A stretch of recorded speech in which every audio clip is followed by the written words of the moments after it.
سلام بچه ها، سویلم اومدم با آموزش حرکت هیل فلیپ. با جا پای این حرکت شروع میکنیم.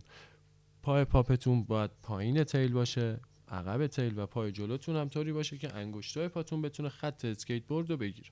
برای ادامه پای پشتمون رو زمین میچسبونیم و پای جلومون رو تا انتهای اسکیت بورد میکشیم و آخرش به سمت خارج اسکیت میدیم که پامون مزاحم چرخیدن اسکیت بورد نشه. خب حالا وقتشه که همزمان با پای پاپتون پای اسلایدتون از جلو اسکیت بورد خارج بشه و با همون پای اسلایدتون اسکیت بورد رو کچ کنید و سعی کنید اسکیت زیر پاتون بیاد و بتونید دو پا اسکیت بورد رو بگیرید.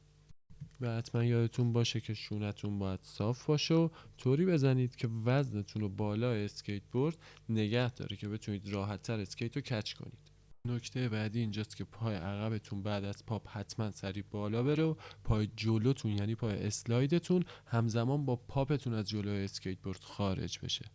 منتظر آموزش بقیه حرکت ها باشید.